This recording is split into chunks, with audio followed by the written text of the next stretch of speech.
गोपाल, तू यहाँ क्या कर रहा है? हमें आपके घरे आए आपसे मिलने के लिए। अरे अरे हम बैंक गए थे ई कागज पत्र के काम से, बाकी का कहे कोनो कामे नहीं हुआ। सब कह रहा था वो कौन तो बैंक के राष्ट्रीयकरण दिवस है। आज सवेरे में जो न्यूज़पेपर आया हाँ। तो वो हम पढ़ रहे थे। अच्छा। तब बैंक के राष्ट्रीयकरण दिवस के बारे में था। गोपाल, हमको राष्ट्रीयकरण दिवस के बारे में जानकारी लेना है। अभी थोड़ी देर पहले की ही बात है। हाँ। एक बैंक के बहुत बड़े अधिकारी आए हुए हैं। अच्छा। उनका नाम है श्री आमोद कुमार सिन्हा। चाचा के दरवाजा पर देखे हैं उनको।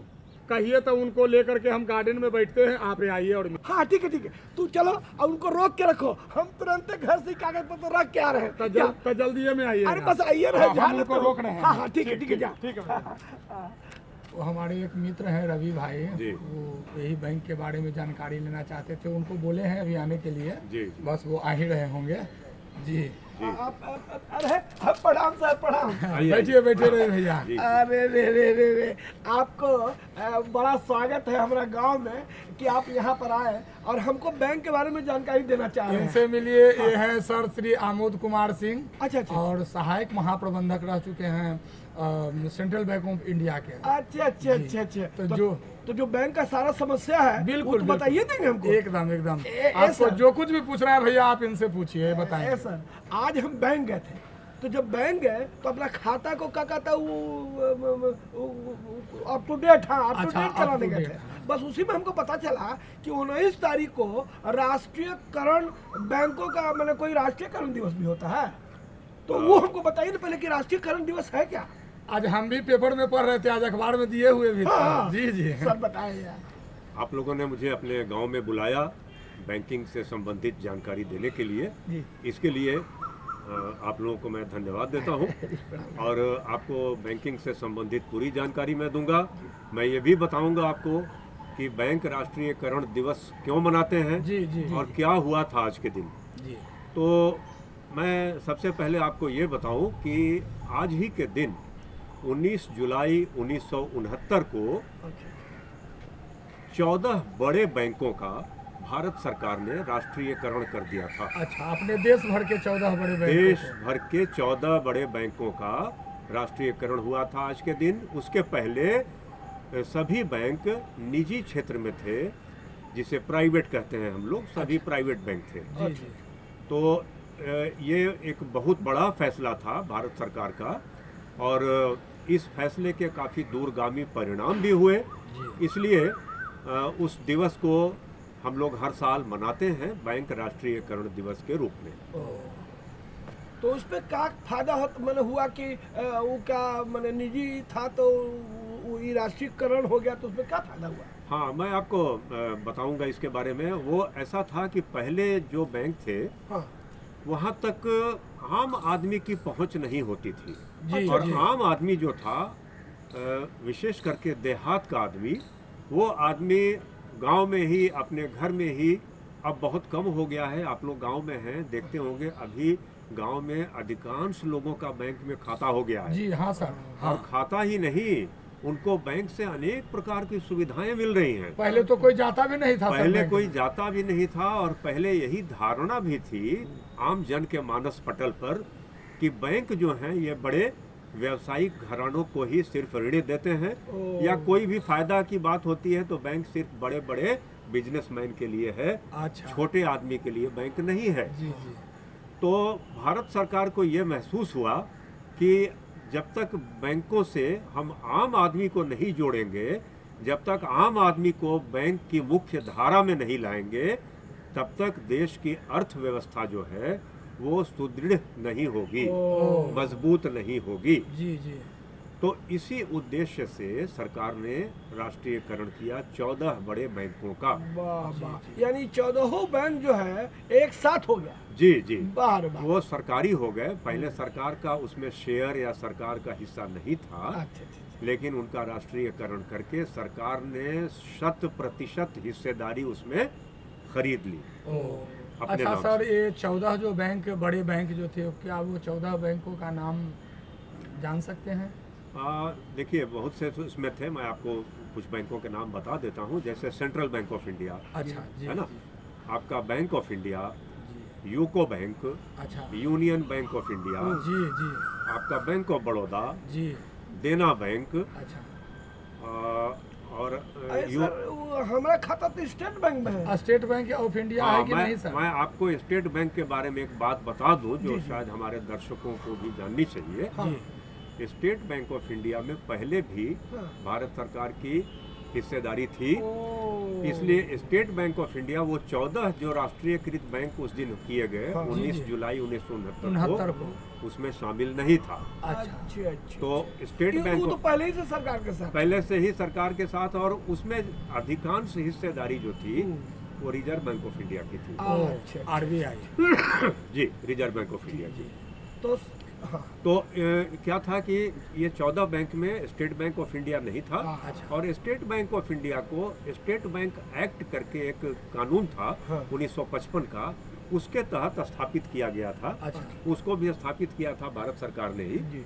इसलिए वो राष्ट्रीयकृत बैंकों की श्रेणी में उस समय नहीं आया, चूंकि पहले से ही था। हाँ, वो ऑलरेडी उसमें। पहले से जी, राष्ट्रीयकृत ही था। जी जी। अच्छा सर, ये बताइए कि मैंने बैंक में खाता तो जैसे हम लोग खोलते हैं, तो मैंने ये 14 बैंक में हम खाता खोल सकते हैं? आप खाता किसी भी बैंक में खोल सकते हैं, हाँ अच्छा। कोई उसमें बंदिश नहीं है। हाँ। लेकिन क्या है कि आपको खाता एक ही रखना चाहिए। अच्छे। उससे फायदा क्या है कि आप जितने बैंकों में खाते रखेंगे, आपको उन बैंकों के अलग अलग शुल्क देने पड़ेंगे। जी, जैसे आपको मालूम होगा, एटीएम अगर आप किसी बैंक से लेते हैं, जी जी। तो एटीएम में किसी बैंक का 150 रुपया, किसी बैंक का 100 रुपया, किसी जी, बैंक जी। का 200 रुपया, ये शुल्क है। जी, जी, जी। साल में एक तो बार अगर आपने काटता है। 10 बैंक में खाता रखा तो 10 बैंक में वो शुल्क देना पड़ेगा जी, आपको। उसका कोई फायदे नहीं। कोई फायदा नहीं है, आम आदमी को उससे कोई फायदा नहीं है। जी। जब तक कि कोई आपका विशेष उद्देश्य नहीं हो, आपको 2 खाते रखने या 4 खाते रखने का कोई मतलब नहीं। हाँ, उससे कोई फायदा भी कोई नहीं फायदा है। नहीं। जी। ओ। अच्छा, ये बताइए सर कि मान लिया एटीएम हम ले लिए, और एटीएम मैंने कितना कितना दिन चलता है, ये हमको अच्छा, पता नहीं उसका भी चलता कोई डेट वगैरह जी होता है सर? जी, जी, जी। एटीएम जो होते हैं ना, जी। आप देखेंगे एटीएम कार्ड अगर आपके पास हो, जी। तो आप उसमें देखेंगे एटीएम कार्ड के ऊपर में जारी करने की तिथि अच्छा। और उसके वैलिड रहने की तिथि, कब तक वो जीवित रहेगा, वो तिथि भी उसके ऊपर लिखी होती है। ये तो हम देखबे नहीं कि कभी। आज जी। हम घरे जाएंगे तो देखेंगे ओकरा में। जी, देखिएगा। और साधारणतः, सामान्यतः ये 5 वर्ष की अवधि होती है। अच्छा। आज अगर आपने 19 जुलाई 2022 को कोई एटीएम कार्ड लिया किसी बैंक से, हाँ। जी। तो उसकी जो खत्म होने की तिथि होगी, एक्सपायरी डेट होगी, वो आपकी 2027 होगी। अच्छा, यानी 5 साल बाद। 5 साल के साल- बाद। जी, जी, 5 साल की अवधि होती है। उसमें तारीख नहीं लिखी होती हाँ। है, उसमें महीना और साल लिखा साल होता है। लिखा। अच्छा, जी। अच्छा। अच्छा सर, एक बात बताइए कि मान लिया कि एक बार तो देते हैं तो उसमें हमको पैसा लग जाता है एटीएम में जी। पैसा, लेकिन अगर हमको 5 साल बाद फिर हमको जब एटीएम का कार्डवा लेना पड़ेगा, वो जी। वाला क्या कहता है, जी। तो उसके लिए फिर पैसा देना नहीं पड़ेगा? नहीं, जो एटीएम का शुल्क है हाँ। वो वार्षिक रूप से लिया जाता है वो बैंकों तो के हमेशा। द्वारा। अच्छा अच्छा अच्छा। हर साल आप देते हैं। जी जी जी। जी। तो जब 5 साल बाद आपका एटीएम कार्ड समाप्त हो जाएगा, जी। उसकी तिथि समाप्त हो जाएगी, तो आपको अलग से कोई पैसा बैंक को नहीं देना है। ओ। आपसे जो सालाना बैंक ले रहा है, हाँ। वो सालाना जो शुल्क है उसी शुल्क में वो समाहित है, आपको अलग से नहीं देना। अच्छा सर, एगो भाई, एगो बात अच्छा, हाँ। यही से जुड़ल है जी, जी, कि मान लिया एटीएम का अगर 25 साल का दे दिया, 50 साल का दे दिया, तो ओकरा में का हर्ज है? मैंने का कारण है कि 5 साल का देता है? वो 5 साल का इसलिए देते हैं ना कि 5 साल के बाद आजकल टेक्नोलॉजी, तकनीक जो है हाँ। वो बहुत तेजी से विकसित होती है, जी। और कोई भी तकनीक हो सकता है कि 5 साल के बाद वो पुरानी पड़ ओ, जाए। बदल जाए। जैसे मैं आपको उदाहरण के लिए बता रहा हूँ कि आज से 5 साल पहले, 7 साल पहले जो एटीएम कार्ड मिलता था उसमें कोई चिप लगा नहीं होता था। चिप आप समझते हैं, जी, छोटा सा जी। देखेंगे। जी, वो जो चमकता रहता है। हाँ, वो जो हाँ, आपने हाँ, चमकता पीला रहता है, टाइप पीला का। पीला टाइप हाँ, से, हाँ, हाँ। और वो आपको आपके मोबाइल का जो आप वो जो सिम कार्ड सिम डालते हैं तो सिम में भी वो चिप होता जी है। जी हाँ, तो वही चीज आजकल जो है आपके एटीएम में आ गई है। हाँ सर। तो पहले आज से 7-8 साल पहले तक किसी ने सोचा नहीं था कि उसमें भी चिप डल जाएगी, जी जी लेकिन अभी चिप डल गई। जी जी अब उसके बाद चिप के बाद भी हम लोग और आगे निकल गए हैं कि अभी क्या हो रहा है कि कॉन्टैक्टलेस बैंकिंग। कॉन्टैक्टलेस का मतलब है कि आप जैसे कोई सामान खरीदने गए, एटीएम कार्ड अपना जो है वो आपको उसको देना नहीं है दुकानदार को। अच्छा दुकानदार के पास जो मशीन होती है उसको बोलते हैं पॉस मशीन। अच्छा अच्छा, तो हाँ, पहले एक होता मशीन था, है, मशीन होती है छोटी जी, सी, जी, जी। हैंड हेल्ड डिवाइस या पॉस मशीन बोलते हैं।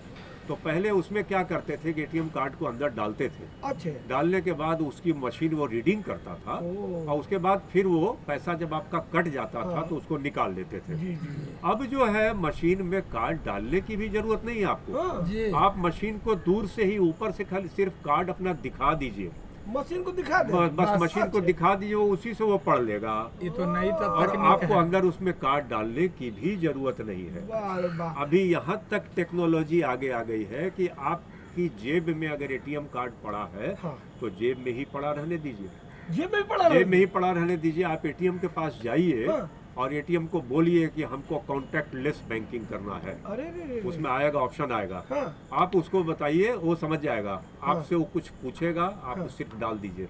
एटीएम कार्ड नहीं डालना है आपको मशीन में। अच्छा आपसे जो पूछता है कार्ड वो के बोल बारे में दीजिए। जानकारी, वो मुंह से या टाइप कर दीजिए अच्छा उसमें। अच्छा अच्छा अच्छा बिना एटीएम कार्ड डाले ही आपको पेमेंट करना है। अच्छा सर, ये बताइए कि बैंकों का जो राष्ट्रीयकरण किया गया, ठीक, तो बैंकों का राष्ट्रीयकरण किया गया तो इससे आम लोगों की क्या बेनिफिट है, क्या फायदे हैं? जी, मैं आपको बता रहा हूं और मैंने आपको पहले भी बताया था जैसा कि जी जी कि इस राष्ट्रीयकरण का उद्देश्य ही यही था कि आम आदमी को बैंकिंग सुविधाओं का लाभ मिले।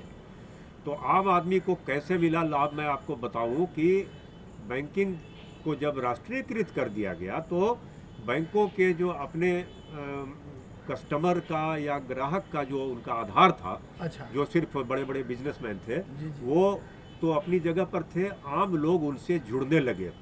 और जुड़ने से सबसे बड़ा फायदा मैं आपको बता रहा हूँ क्या हुआ जब 1969 में हुआ था राष्ट्रीयकरण। जी जी आपको याद होगा, हम लोग बच्चे थे तो देखते थे बहुत से बुजुर्ग लोगों को कि वो ट्रेजरी में जाते थे, लाइन लगाते थे बेचारे पेंशन लेने के लिए। जी हाँ ठीक है, याद है हमारा आप लोगों बाप- को? जी जी हमें- दिन दिन हमें भर बाबूजी दिन जाते दिन थे। भर जी, समय लग बूढ़ा जाता है। आदमी जी, लाठी जी। टेकता हुआ जी, वो जी। जाता था ट्रेजरी में हाँ। और वहाँ ट्रेजरी में लाइन में खड़ा होकर बाबू को मन्नत करता था कि हाँ। मेरा जी, जल्दी से आरजू पेमेंट मिन्नत कर दो। करना पड़ता आरजू था। मिन्नत, वो चीज खत्म कर दी राष्ट्रीयकृत होने के बाद अच्छा। बैंकों ने। क्यों? सरकार ने पेंशन भुगतान की जो जिम्मेदारी है हाँ। वो दे दी बैंकों को। अच्छा बैंकों के पास उनका पूरा डाटा आ गया जी। और बैंकों के में उनके खाते खुल गए। सबसे जरूरी था खाता खोलना। बिल्कुल अगर खाता नहीं खुलेगा बैंक में तो आप बैंकिंग सुविधा का लाभ कैसे लेंगे? जी जी जी। और जो पेंशन आपको मिलती थी लाइन लगा के और ट्रेजरी में जाकर के कोषागार में, जी। वो अब आपके सीधे खाते में आने लगे। बिल्कुल और जब हमको मन हुआ और जब निकालेंगे। मन में आया तो आपको वहां जाकर भीड़ लगाने की जरूरत नहीं थी और आपको सिर्फ किसी भी बैंक में जाना था।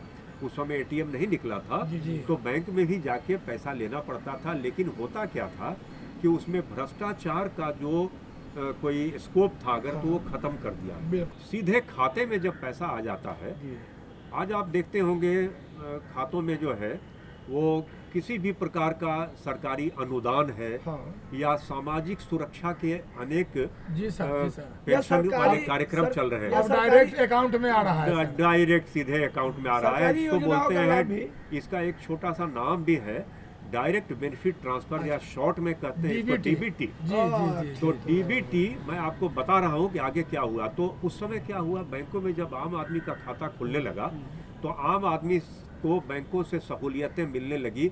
और जो पैसा गांव के लोग जमीन में गाड़ कर रखते थे, कहीं छिपा कर रखते थे और चोरी हो जाने का उसका डर होता था, जमीन में रखो तो दीमक चाट जाते थे पैसे ऐसा को। वाकया हुआ है सर। जी, तो वो चीज़ जो है ख़त्म हो गई और लोगों को धीरे धीरे विश्वास हो गया कि बैंक हमारे कल्याण चाहते हैं, हमारे जो हैं बैंक सहयोगी हैं। तो बैंकों में वो पैसा रखने लगे। अब जब बैंक में सामान्य आदमी पैसा रखने लगा तो वो पैसा जो है वो किसके काम आया? वो पैसा भी पब्लिक के काम ही आया, जनता के काम आया, क्योंकि बैंक की जो परिभाषा है वो है कि लोगों से, पब्लिक से जमा लेना और फिर उस पैसे से लोगों को ऋण देना। सिर्फ जमा लेना पब्लिक से ये बैंकिंग नहीं है, माने जमा लेकर उस पैसे को ऋण देना। ऋण देना जी। तो वो पैसा जो पब्लिक जो जमीन में गाड़ कर रखती थी, कहीं घर में छिपा कर रखती थी, वो पैसा बैंक में आने लगा। क्या हुआ? बैंकों का जमा पूंजी जो था वो बढ़ने लगा, है ना? जी। और उसी पैसे से बैंक किसानों को लोन देने लगे। आपको पता होगा गांव में आजकल शायद ही कोई किसान ऐसा मिले जिसके पास किसान क्रेडिट कार्ड नहीं हो। नहीं, अब तो करीब करीब हर किसी आपने के नाम पास। सुना जी होगा सर। किसान क्रेडिट कार्ड का। जी जी। तो किसान क्रेडिट कार्ड जो है ये सब क्यों तब संभव हो पाया जबकि बैंक राष्ट्रीयकृत हुए। पहले छोटा आदमी बैंक की ड्योढ़ी पर चढ़ने में डरता हाँ था। सर, डरता था और लोगों को यह भ्रम दिया गया कि पैसा आपका रहेगा और काम वो लोग जी, लेगा। जी। इस तरह से भ्रमित किया गया। आज भी अभी जो सर आपने बताया, एक वाकया मेरे गांव में भी हुआ रवि भैया। आग लग गई, बाद में जब वो बुताया गया अग्निशमन विभाग के आदमियों के द्वारा, तब चिमकी में लपेटल रुपया निकला। वो कलेजा पीट रहा है कि मेरा सारा रुपया जल गया। वो बोला कि हम बैंक में जमा नहीं करते जी। थे। अच्छा सर, ये तो खैर बहुत सारी घटनाएं ऐसे हैं, लेकिन इसका लाभ हम ही लोग को मिला, जन लोग को मिला। जी, जी। हम एक बात पूछना चाह रहे थे कि राष्ट्रीयकरण के करने से, बैंकों का राष्ट्रीयकरण होने से जो बैंक की बहुत सारी कल्याणकारी योजनाएं हैं, अब जैसे जनधन योजना, आम लोगों के लिए। हाँ, जी और जी। कौन सी जैसे इससे जुड़ी हुई कौन कौन सी ऐसी योजनाएं हैं जिनके बारे में आप हमारे गांव घर के दर्शकों को जी बताना सर, चाहेंगे? जन धन योजना के बारे जी। में सर विस्तृत रूप से जी। बता जी, दीजिए जरा। बहुत अच्छा सवाल आपने किया है। ये प्रश्न आना चाहिए था आपकी तरफ से। जी सर। अभी मैंने आपको बताया कि राष्ट्रीयकृत करने से बैंकों को क्या लाभ हुआ और आम आदमी को क्या लाभ हुआ। जी अभी देखिए, ये जो जनधन योजना आई तो इसका भी उद्देश्य वही था कि अधिक से अधिक परिवारों को या अधिक से अधिक व्यक्तियों को बैंकिंग की सुविधा से जोड़ना। जोड़ा अच्छा, जाए। अच्छा, अच्छा। आपको ये जानकर ताज्जुब होगा, ये योजना 2014 में आई जी और आज 22 हो गए, 8 साल हो गए हैं। जी जी। इस योजना में लगभग 43 करोड़ क्या? खाते अब तक खोले जा चुके हैं। 43 करोड़। अपने देश की आबादी आप जानते हैं लगभग 130 करोड़ 135 करोड़ जी, के जी, करीब है। जी जी। उसमें से 2014 तक इन 43 करोड़ लोगों का भी खाता नहीं था। अरे बाप रे। राष्ट्रीयकृत होने के बावजूद जी जी इस चीज को हमारे प्रधानमंत्री ने समझा जी। और उनको लगा कि अभी भी जो बहुत से लोग हैं उनका खाता बैंकों में नहीं है, तो ये हमारे प्रधानमंत्री की महत्वाकांक्षी योजना है। उसके तहत उन्होंने, उनकी ही ये योजना थी कि ऐसी एक योजना लाई जाए जिसमें कि अधिक से अधिक लोगों का खाता खुले और उनको बैंकिंग का लाभ मिले। और उतना ही नहीं, उस जनधन खाते में जीरो बैलेंस से आप खाता खोल सकते हैं। माने जीरो बैलेंस। हाँ, जीरो बिना बैलेंस। पैसा के भी खाता खुल आपके जाएगा। पास पैसा नहीं है, हाँ। 1 रुपया नहीं, आप बैंक में जाइए और बोलिए कि हमें जीरो बैलेंस खाता खोलना है या शून्य बैलेंस से खाता खोलना है। बैंक आपको जीरो बैलेंस का खाता खुलवाएगा। जनधन योजना, और जनधन योजना में इतना ही नहीं, जीरो बैलेंस का खाता होने पर भी आपको एटीएम कार्ड या डेबिट कार्ड जिसको बोलते हैं हाँ। वो भी मिलेगा। अरे वाह, वो भी मिलेगा। वो भी निःशुल्क। वो भी निःशुल्क मिलेगा। अरे वाह, वाह। और दूसरा कि उसमें जो जनधन योजना में जो एटीएम कार्ड मिलेगा उसमें बीमा की भी सुविधा है। अच्छा, माने बीमा का इंश्योरेंस मतलब भी। Accidental insurance. अच्छा अच्छा। अगर आपकी एक्सीडेंट में मृत्यु हो जाती है हाँ। तो उसमें आपको कुछ राशि के भुगतान का, हाँ। जैसे करीब 1 लाख रुपया है अच्छा। एक्सीडेंट से मृत्यु होने पर, अच्छा और 30,000 रुपया है अगर सामान्य मृत्यु भी हो जाती है तो अच्छा। उसमें जीवन बीमा का एक कवरेज भी है। अच्छा अच्छा अच्छा। तो उसके बाद क्या है कि उसमें ओवरड्राफ्ट की सुविधा भी है। ओ, ओवरड्राफ्ट का मतलब होता है आपके खाते में बैलेंस शून्य है, नहीं है पैसा, अच्छा। लेकिन आपको आज जरूरत पड़ गई 5,000 रुपए की, हाँ। आप 5,000 रुपए का ओवरड्राफ्ट वहां से ले सकते हैं। उसकी एक सीमा है। ओ। अभी मेरे ख्याल से वो 10,000 रुपए कर दी गई है। पहले 5,000 थी, अभी 10,000 हो गई। जी जी। उस सीमा तक आप बिना बैलेंस रहे भी वो अपने खाते से पैसा निकाल सकते ले हैं। सकते हैं। जी, आप बाद में उस पैसे को भर दीजिए, ओह। उसको पैसे को तो आपको बाद इसमें में कोई सूद बूद वगैरह ये सब लगता है कि? सूद है भी अगर तो बहुत ही मामूली सूद है, अच्छा, उसमें अच्छा, ब्याज है, अच्छा, कुछ बहुत परसेंट। मामूली ब्याज है, तो आप उसको भर दीजिए। जी। उसके बाद क्या है कि उसमें आप जितने भी तरह के आपके अनुदान वगैरह सरकारी अनुदान हैं, या मान लीजिए कि किसी तरह का कोई सरकार से लाभ आपको मिलने वाला है, उसका उस खाते से आप जोड़ दीजिए उसको अगर, तो आपका डायरेक्ट बेनिफिट ट्रांसफर, ये डीबीटी को सक्सेसफुल करने या सफल करने के लिए ही ये खाता खोलने का जो है ना परिकल्पना की गई थी। ओह, जी, तो जी। डीबीटी के जितने लाभ हैं वो जनधन खाते के थ्रू भी आपको मिल सकते हैं, उसके थ्रू भी, और ज़्यादातर लोग अभी डीबीटी लाभ के खाते जो है जनधन खाते से ही डीबीटी का लाभ ले रहे हैं। अच्छा सर, तो ये जनधन खाता खोलने के लिए या एक नॉर्मली साधारण सामान्य खाता भी खोलने के लिए जी। क्या कुछ योग्यता वगैरह की भी आवश्यकता होती है कि ये नहीं कोई कोई प्रमाण कोई पत्र- भी व्यक्ति? कोई योग्यता की जरूरत नहीं है। आप अच्छा। अगर अनपढ़ हैं तब भी खोल सकते हैं, अंगूठा लगा करके आपका खाता खुल सकता है। अच्छा और अब तो जितने भी जनधन खाते हैं जी इन सब खातों को आधार से जोड़ दिया गया है, जी जी आपको मालूम होना जी, चाहिए। जी, जी। और अभी जन सामान्य की सुविधा के लिए उन जगहों पर जहां बैंक की शाखा नहीं है वहां पे बीसी बोलते हैं उसको, बिजनेस करेस्पॉन्डेंट, अच्छा एक बीसी बहाल कर दिया गया है सभी बैंकों के द्वारा। हम्म। और वो बीसी वहां पे एक मशीन लेकर बैठा होता है, आप उसके पास अपना एटीएम कार्ड लेके जाएं, जी एटीएम कार्ड से भी वो उसको स्वाइप करेगा मशीन में और आपको पैसे दे देगा अच्छा। जब भी जरूरत है। अच्छा। आपको बैंक जाने की जरूरत नहीं है निकासी करने आपके के लिए। गांव में? अब गांव गांव में हाँ, बैठे बैठे आपके गांव में ही वो बीसी बैठेगा जी जी जी और उसको बैंक बहाल करते हैं, उसको बैंक कमीशन पर रखते हैं, उसको थोड़ा वाह। कमीशन देते हैं बैंक। अच्छा ये और सुन लीजिए, बिना एटीएम कार्ड के भी हम्म। आपको वो बीसी पैसा दे देगा, सिर्फ अंगूठा का निशान लगवा कर, अच्छा क्योंकि वो आधार इनेबल्ड है। आधार इनेबल्ड का मतलब होता है उसमें आधार के आधार पर भी रुपए पैसे का लेन देन किया जा सकता है। आप पैसे जमा भी कर सकते हैं अपने जनधन खाते में उसी बीसी के थ्रू, आपको बैंक जाने की जरूरत नहीं है। अच्छा तो ये इस योजना ने क्रांति ला दी है बैंकिंग के क्षेत्र में, जनधन योजना तो ने। सर कोई लिमिट होगा कि इतना पैसा निकाल सकते हैं या अकाउंट में रख सकते हैं जी, जनधन उसमें खाता जनधन में? योजना में चूंकि आपके पास जीरो बैलेंस अगर खाता है जी तो उसमें बैंकों ने कुछ लिमिट रखी है अभी कि उससे ज़्यादा आप एक बार में जमा नहीं कर सकते जी सर या उससे ज़्यादा का चेक नहीं जमा कर सकते। लेकिन अगर जब खाता आपका पूरी तरह से उसमें लेन देन चालू हो गया तो आप उसको, जनधन योजना में जरूरी नहीं है कि सब में ये रेस्ट्रिक्शन है। अच्छा ये जो रोक है ये उन खातों में है जिनमें कि बैलेंस बहुत कम रहता है, उनका ट्रांजैक्शन नहीं है ज़्यादा, अच्छा तो उसमें लगाया है कि कोई किसी तरह का धोखाधड़ी या कपट न हो जाए उन खातों में। यानी जन धन योजनाओं में जो खाता खुला है उसमें एक लिमिट दायरे में तो पैसा सर वो जमा लिमिट किया। कितना कितना रुपया उसमें रह सकता उसमें है? रखने कम के से लिए कम? आप 50,000 1 लाख तक जमा कर सकते हैं उसमें। अच्छा वो जी। जनधन योजना से जी जी, जब शुरुआत हुई थी तो 50,000 रुपये था उसमें, लेकिन अभी क्या है ना कि आपके पास अगर सब कुछ, वो तब किया गया था जब बहुत से लोगों के पास आधार कार्ड नहीं बना था, जी बहुत से लोगों के पास आईडी का कोई प्रूफ नहीं था।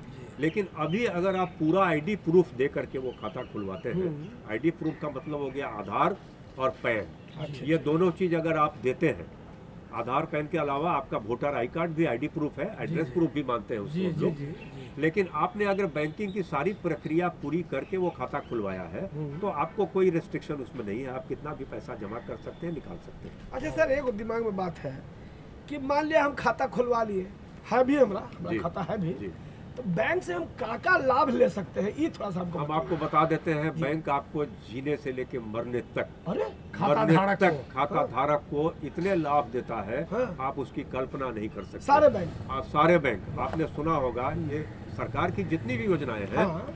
उसका क्रियान्वयन कौन कर रहा है? बैंक कर रहे हैं। हाँ। जी जी जी जैसे आपने सुना होगा हर स्टेट गवर्नमेंट ने अपने अपने यहाँ ये योजना रखी हुई है कि अगर किसी को बच्चा हुआ, मान लीजिए कोई देहात में, या हाँ। लड़की हुआ किसी जी। को, सुन ले होंगे आप, जी तो लड़की होने पर उसमें सरकार जो है बोलती है कि हम 1500 रुपया आपको देंगे उस लड़की के नाम से, वाह। मतलब ताकि बालिकाओं का संरक्षण हो सके, लोग जो है भ्रूण हत्या करते सर थे वही पहले, ये पैसा सब जो बढ़ है, करके शादी के समय तक के अच्छा खासा रकम हो जाता अच्छा है। खासा रकम हो जाएगा, वो हो गया। उसके बाद प्रसव के लिए जब जाती है महिला कोई अस्पताल में, उसके लिए भी महिला कल्याण जी के सर, तहत हाँ, जो है हाँ। कल्याण विभाग ने उसमें योजना भी बनाई दिया है, जाता है। उसमें भी कुछ पैसे वो देते हैं। जी। उसके बाद आपका बच्चा जब पढ़ने जाने लगा तो आपको फीस के लिए मान लीजिए पैसे कम पड़ रहे हैं, तो यहाँ तक कि स्कूल की फीस के लिए भी बैंक शिक्षा ऋण देते हाँ, हैं। Education loan. और हायर एजुकेशन के लिए, उच्च शिक्षा के लिए तो देते ही हैं बैंक। और पहले जो है बहुत से लोग उच्च शिक्षा में जा नहीं पाते थे क्योंकि उनके पास इतने पैसे नहीं होते थे। आज जो है गरीब से गरीब आदमी का बच्चा भी आईआईटी में, आईआईएम का नाम आपने सुना होगा, मैनेजमेंट का, इन सब संस्थानों में भी पढ़ने जा रहा है। और बैंक उसको आगे बढ़ के आपस में बैंक प्रतियोगिता कर रहे हैं, कहते हैं नहीं तुम हमसे लोन ले लो, तुम हमसे लोन ले लो। क्यों? बैंक सोचते हैं कि ये बच्चा आगे चल के बहुत बड़ा आदमी बनेगा क्योंकि इसके पास काफी पैसे होंगे, आईआईएम से निकल रहा है, आईआईटी से पढ़ रहा है, तो मेधावी बच्चा है। तो मेधावी बच्चा जो है आगे चल के अच्छा करेगा, देश का नाम रोशन करेगा, और हम जो लोन देंगे ये लोन की भरपाई भी कर देगा, चुका भी देगा। तो आपको उसके लिए, किसान अगर खेती के लिए आज ऋण न ले, किसान क्रेडिट कार्ड अगर उसके पास न हो तो बड़ी मुश्किल में पड़ जाएगा। जी जी। आपको खाद के लिए, बीज के लिए, ट्रैक्टर के लिए, पावर टिलर के हाँ, लिए, सिंचाई के लिए, आपको हर चीज सिंचाई के लिए, नलकूप के लिए, जी, किस जी। चीज के लिए बैंक ऋण नहीं दे रहे हैं? जी जी। हर चीज के लिए बैंक ऋण दे रहे हैं। ठीक है बोले सर कि जन्म से लेकर मृत्यु तक के बैंक जो है जी जी जी। सहायता सबको करती यहाँ है। तक कि मरने के समय बहुत से लोग, गरीब आदमी जो देहात का होता है, जी सर, जी वो सर। मर जाता है तो उसके पास बहुत से ऐसे लोग हैं जिनके पास की लाश जलाने के पैसे जी, नहीं। तक कबीर अंत्येष्टि योजना के तहत, अंत्येष्टि योजना के जी, तहत जी। उनको मिलता है, वो भी बैंक के थ्रू ही मिलता है। अरे वाह, सारे मतलब आप बैंक के बिना अभी अच्छे जीवन की कल्पना नहीं कर सकते। वाह। जी। मतलब बहुत जीवन में, हमारे जीवन में बैंकों का क्या महत्व है सर प्रकाश डाल रहे हैं। सर एक और चीज बताइए। नहीं नहीं, अब हम ये देखिए भाई, हमको जरा काम करने भैया आप जाना पूछे है। थे ना, एक छोटा सा प्रश्न है, ये सीएसपी केंद्र जो होता है, सीएसपी क्या है जी सर? जी जी। अच्छा, सीएसपी अच्छा, जो आप ठीक है। बोल रहे हैं, कस्टमर सर्विस पॉइंट बोलते हैं उसको। ओ। मैंने अभी जो बीसी का नाम लिया था, आपने सुना, मैंने कहा था जी, जी, हाँ, BCC। गांव गांव में बीसी, अच्छा। बस वही सीएसपी पॉइंट वही है जहां बीसी बैठता है। ओ, उसी को बीसी भी कहते हैं। उसी को बीसी भी कहते हैं, जो वहाँ आदमी बैठता है जी, उसको जी। बोलते हैं जो बीसी। आधार कार्ड से पैसा वैसा देता है। पैसा वैसा दे, या उसको बैंक मित्र भी कहते हैं। सर हम चाहते हैं कि हमारे गांव घर के दर्शकों को आप एगो संदेश ऐसा दे दीजिए ताकि हम लोग का और भी भलाई हो सके। जी जी। देखिए, हम सबसे पहले जो हमारे दर्शक हैं उनको ये कहना चाहेंगे कि बैंक को आप अपना सहायक समझिए, बैंक को अपना अभिन्न मित्र समझिए। जी। बैंक आपका कल्याण चाहते हैं, आपका भला चाहते हैं, और आप ये सुनिश्चित करिए साथ साथ में कि बैंक आपको जब भी ज़रूरत पड़ती है आपको वित्त प्रदान करते हैं, पैसा देते हैं, तो आप साथ में ये भी सुनिश्चित करें कि उस पैसे की वसूली भी आप समय से कर दें। और खुद तो करिए ही, साथ साथ में जो आपके गांव के डिफॉल्टर जिसको बोलते हैं, जिन्होंने ऋण नहीं चुकाया, जी जी। चूक करता है, जी। उनको भी ये संदेश दीजिए कि बैंक आपका बैंक है, इसलिए इसको सुचारू रूप से चलाने के लिए आप वसूली जरूर दीजिए बैंक को, ताकि दूसरों को भी इसका लाभ मिल सके। बाद में तो गांव घर के दर्शकों, आज आपके सामने हमारे अधिकारी महोदय जो थे बैंक के बारे में सारी जानकारी दिए। हमको लगता है कि सारी जानकारी आपको मिल गई होगी, फिर भी आप हमारे यहाँ आए इसके लिए तो धन्यवाद है ही है। अगर आपको कोई जानकारी लेना हो या कोई भी सुझाव देना हो तो उसके लिए हमारा पता नोट कर लीजिए। कार्यक्रम गांव घर, निदेशक, दूरदर्शन केंद्र, पटना 8,01,000। तो हाँ गांव घर के दर्शकों, अब हमें और हमारे पूरे इस गांव घर के टीम को इजाज़त दीजिए और मिलते हैं अगले सप्ताह एक नए अंक में एक नए विषय के साथ। तब तक के लिए नमस्कार।